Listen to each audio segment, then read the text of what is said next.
What the? No, seriously, what is this?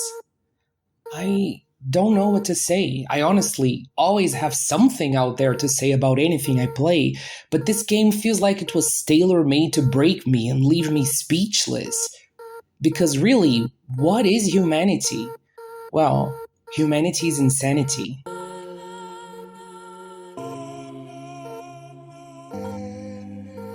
This is the first game from Tetsuya Mitsuguchi's enhanced studio I have ever played. If you don't know who they are, these are the minds behind Res Infinite. You know, that game.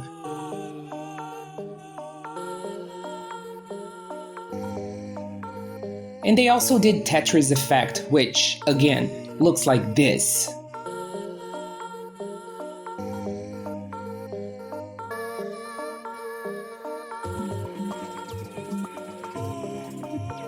I don't know, I've always felt that their games had something visually intimidating and menacing. It looks as if they could fry your brain, right? It's like you're face to face with the children in Village of the Damned, or like you're a poor Japanese toddler watching that Porygon episode back in the 90s. I mean, I could easily see the allure of their games, but felt they were not really for me. I'm basic, I know. In comes Humanity, a puzzle game with a less abrasive look, but still very much kooky, and I absolutely loved it.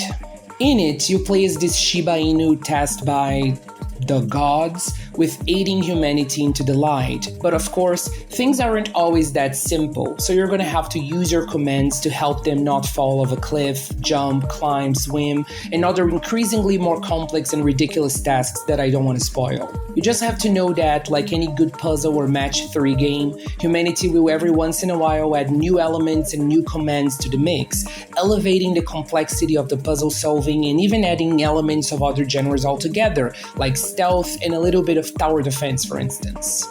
To make things more difficult or fun for yourself, you might also want to go out of your way to rescue all Goldies, these giant Oscar knockoffs who float around the board waiting for the humans to interact with them. You will want to do this because A, that will unlock cosmetics and useful extra mechanics, like a retry option that keeps all previously placed commands on the stage, and B, you actually need to get a minimum number of Goldies to unlock the final stage in each chapter, and, well, if you're a normal person, you only have A and B.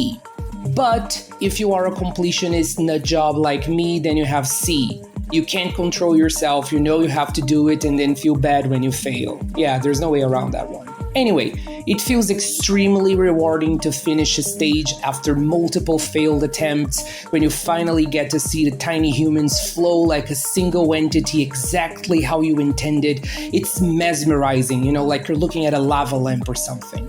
The game is also very forgiving and comes with built-in spoilers, so if you get stuck on a stage, you can simply check an in-game video which explains how to go about it. It's great. I had to use it a handful of times, and it is really convenient not having to check your phone to see what you're doing wrong. And really, don't feel bad about using it. There are some stages that are incredibly intricate and frustrating, so there's nothing wrong if you just give in and check the spoilers. Just know that the game will shame you and tell you how many times you've used this feature in your game stats.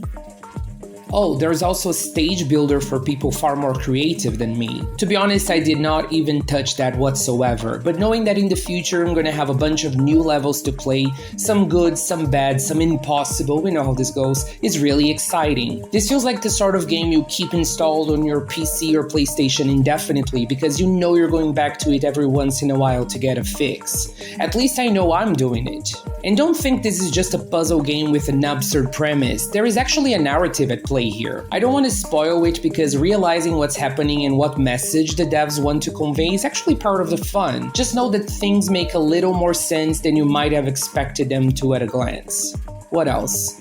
The kick-ass soundtrack just enhances the experience, giving the game a ghostly yet calming atmosphere. Really, I love the soundtrack here. And the gameplay too, I guess I simply love this game. When I first saw it, I thought it was just going to be Lemmings made by people making use of too many recreational substances, but it truly is more than that. I don't think I have ever played a game quite like it before. I can only imagine how this plays in VR, but it must be amazing. Just so you know, I played this on on a PS4 and had no major hurdles after around 18 hours with the game. So I can only imagine it plays even better on a PS5, and it is included on PlayStation Plus Extra if you're a member. What's not to love? In the end, if you like puzzles, I cannot recommend Humanity enough. It is absolutely addictive, fun, and a little bit insane. Honestly, I can't wait for a sequel or DLC where you play as a black cat leading humanity to the bad place.